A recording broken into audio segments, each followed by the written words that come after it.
Hello everybody and welcome to Leila Talks To. So today I'm joined by my coach and she's called Caroline Hardwick and she is a Law of Attraction coach. Spilling over my words. Wow. Me cheating you already. Yeah, great start Leila. Awesome. So Caroline, if you want to introduce yourself to everybody and just let everybody know what you do.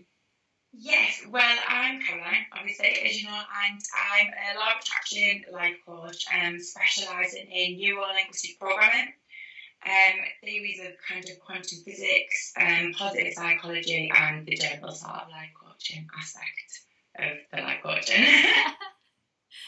And so for anybody that doesn't know what the Law of Attraction is, I mean, most people do these days, especially since The Secret came out, but just for anybody who's watching, who's just like, what is this that they're talking about?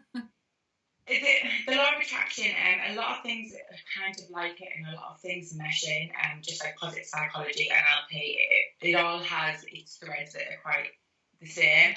But in essence, it is the premise that like attracts like, and that our thoughts as well as ourselves are energy, and whatever energy that we are projecting out into the world is the energy that we will therefore attract back into our lives. So it's kind of where poverty mindset comes from, or where the self-made millionaire who has lost his millions several times and then got it again. It's more of a mindset thing than a circumstance thing, so that's what we work on. It's all about mindset. It is all about mindset, it is. So I started coaching, you started coaching me about a year ago now, wasn't it? It might be coming up to 2, I think. Yeah. So I've come a long way, I think, since we first started. Yeah. And I knew a little bit about the Law of Attraction before, but I'd never properly put it into practice. Yeah. And I have to say it was the best thing that I've ever done, because everything in my life is slowly starting to fall into place. Yeah. And I just find that I'm a much more positive person. The one thing that I got from you was finding my true purpose and really nailing down the acting. I always knew that I wanted to do acting, etc., but properly nailed it down. And for you, what drew you towards coaching? Why life coaching? Yeah, just like you, a lot of us have that passion that we had as children, and there's just something that draws us to certain things. Mine was always self-help books. Like, I was that child that didn't want to go out and play with people. I just used to want to sit and read self-help books and psychology books. It's just always been a passion of mine, and I was about to go down the psychology teaching route, and then sort of diverted to this, which is the best thing that I've ever done. But yeah, it's about following our dreams, because a lot of us are not told that we can achieve them. We're told that our dreams are too big and too silly, and we have to be realistic, and it doesn't really make for successful humans, does it? Exactly. What advice would you give someone who, say, wanted to improve their life? Maybe they think quite negatively all the time. They want to be more successful. What advice would you give for them for where to start? Because I think that's a big thing. Because the Law of Attraction, and becoming a more positive person is obviously it's quite a big thing to do. And I suppose where would someone just to start off with, just to break themselves into the Law of Attraction itself? Well, the basis of kind of everything we do is, regardless of how you're looking at it, whether you're looking at it from a psychology point of view, an NLP point of view, or a life coaching or Law of Attraction point of view, it's working with what our goals are. So first you need to know what you want, and you need to know where you are in comparison to what you want. And then it's basically about values and about beliefs. Everything that we want that we don't have it simply because of a belief that we hold somewhere along the line. It's never about circumstances, it's about belief. But we're told it's about circumstances. So once you've changed that belief, you therefore change the ability to attract the circumstances. And that is the root of every issue, really, is a belief and belief systems. We live in a belief-driven world. Everything that we believe manifests into our actual reality. So it's, and a belief's just a thought that you keep thinking. It's so true, because I think all of us, since a young age, and this is no fault through parents or anything like that, it's because they've had it from their parents and from society as a whole.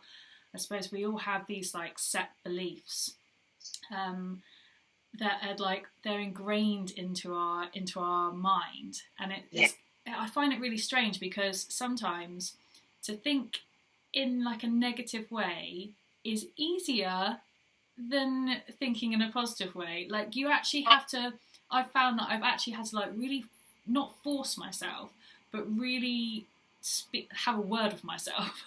Yes. Be like, no, you will be more positive. No, little negative brain.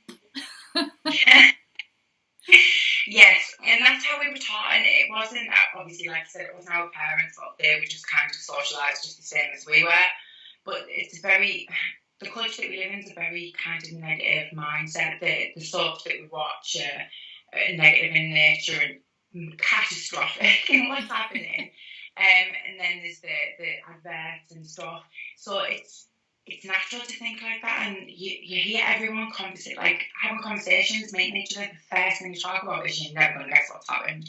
And then they'll go into a whole array of what rubbish has happened that day, and then at the end they'll go, oh, I forgot to tell you something really amazing happened as well. Yeah. It's changing our focus between what's not working to what is working, and once you change your focus, you find that everything else changes as well. Sorry, my cat.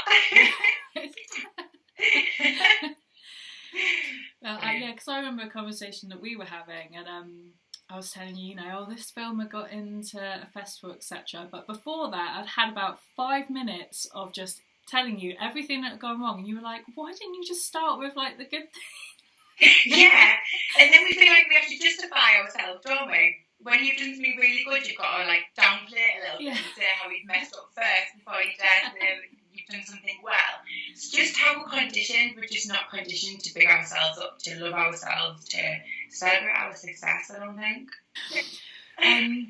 So everyone has, I did a video recently about daily habits and successful daily habits, Yes. and I've looked at the likes of Oprah Winfrey, Tony Robbins, etc. And you also told me certain daily habits to do that will help put you in a positive mindset. So it'll be just interesting, like, what are your daily habits? Mine are pretty much kind of a version of what I used to tell used to do. It's everything is mindset, and the second that you get into a negative thinking pattern, it will snowball and it will gather momentum and it will gather energy. So the first thing on the morning, the last thing at night, and most important times, I get up, I sneak a 15-minute bath while the baby's watching playing with the iPad and eating his breakfast, and play some beta music, the 432 hertz music. Yeah, it's basically brain entrainment where it connects. It's a psychology thing. And then I do a few affirmations, yoga and meditation. And on a night I will also do visualization just before we fall asleep.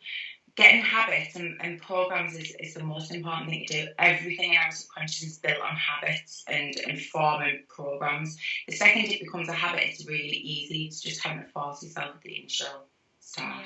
Yeah, it is. I find like I've gotten more into the habit of doing meditation. I'm trying to get into the habit of waking up early, which last week I was quite successful with. This week, not so much. The snooze button kept on getting it. Yes. How do you get up? Because I know you get up really quite early in the morning, don't you? I do. It depends on what sort of cycle I'm in. But Mel Robbins has done an amazing thing on YouTube just about that. It's about not hitting the snooze button. It's literally about 5, 4, 3, 2, 1, and then get up and start your day. The second you hit the snooze button, you start giving yourself a kind of subconscious idea that you can't be bothered with the day, that it's going to be a hassle, that bed's more comfortable. So it's changing that. I mean, when you're on holiday, it's never hard to get up, is it? No. Because you're thinking about what you want to do rather than when you wake up and you go to work, you immediately think about what you don't want to do. Yeah. So it's changing the focus of, again, mindset. Like this morning, for example, I put the alarm all the way on the other side of the room. I got up, I'd switch the alarm off, and then in my little doze state, jump straight back into bed. Yes, a child will help with that. Yeah. Just go get back into bed. Absolutely not. Otherwise, something bad's going to happen downstairs. But it's just forcing yourself and set one alarm possibly, or you don't even actually have to set an alarm. If you tell your body to wake up for a certain time, it will actually wake up for a certain time. We just don't trust ourselves enough to do it. But literally, the first or second time that you do it, it's going to be quite painful. But once you get past day 3, it's just going to get easier to do.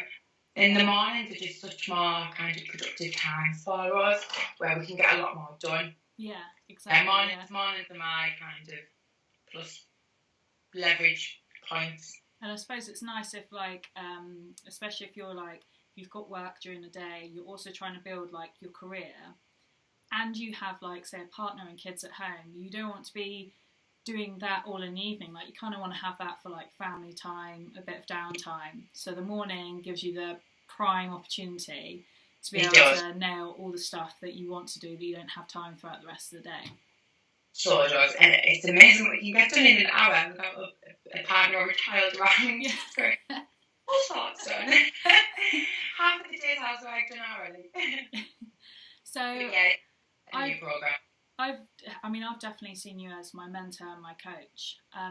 For those people though who maybe don't have the opportunity to have one-to-one time with a mentor, which I advise anybody to at least try and seek out in any way. I mean, I met you through Facebook, followed you, not in a stalker way.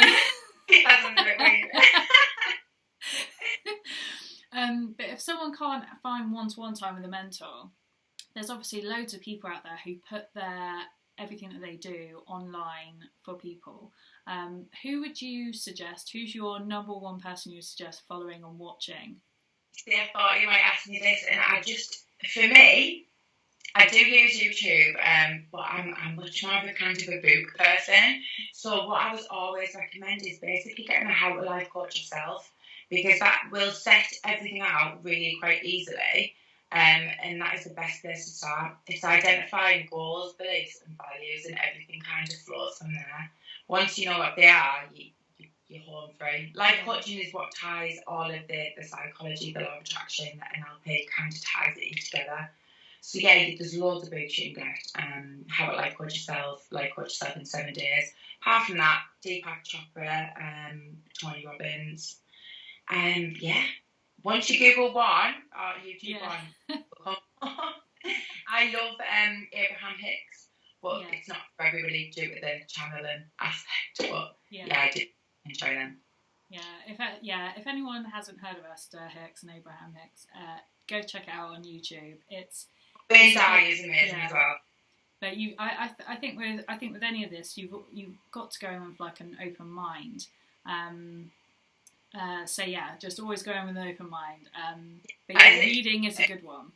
Do your own research with everything as well. You've got to work out what's important to you and then follow that, because everybody's been telling us from the beginning of our life what to do and what's acceptable and what's not acceptable. It's about finding out what really sets your soul on fire, and then figuring out a way to just bridge that gap between wherever you are now and what you want. And also gratitude is a massive thing. Get a gratitude journal, fill in every single day. Gratitude changes the game massively. And it can be big or small, can't it? It can be like as small as like, thank you, I'm wearing shoes today. Because there are people out there who don't get to wear shoes. Yeah. We don't realise that we're like better off than 70% of the world or something, and we forget the small, simple pleasures we just take for granted. So once you get back to being grateful for what you got, you then attract more to be grateful for as well. There was a really interesting, I watched a video by Gary Vaynerchuk, and he happened to say, he was just like, do you know how, he was swearing quite a lot, do you know how awesome it is that we are human, how grateful we should be, because to be a fucking tree would be disastrous. Yeah, like you look around, like we've got it quite good. But yeah, it's bonkers. It's getting back to basics. We're so used to, if 10 things are going right, we will pick the one thing that went wrong We will pick it to bits. We will poke sticks at it, talk about it, ring people about it. 10 things went amazing. Focus on that one thing that went wrong. And that's where we go off. Switch and focus. So you have your own company. I do. If you want to tell everybody about it. Yes, I do life coaching and business coaching. I'm kind of branching out into the yoga side and meditation and chakra cleansing, and yeah, it's just an amazing, exciting journey, and I'm just learning every single day, and I'm loving it. Like you, busy, picking loads of different things that we love to do, but yeah, I'm happy, and that's what we want, isn't it? So I'll put Caroline's website underneath this. And it was so great talking to you. Thank you so much for asking me. Thank you. I really enjoyed it. And everybody, me too. Have a look at Caroline's. She's also on. You've got your Facebook page, haven't you? Yes, I do. Facebook page is Caroline Hardwick. I also have a Leap of Faith coaching and a new spiritual site, Faith, Love and Light. Awesome. Well, everybody check her out, please. Thank you. And thank you all for watching. Thank you. I'll see you later. Bye.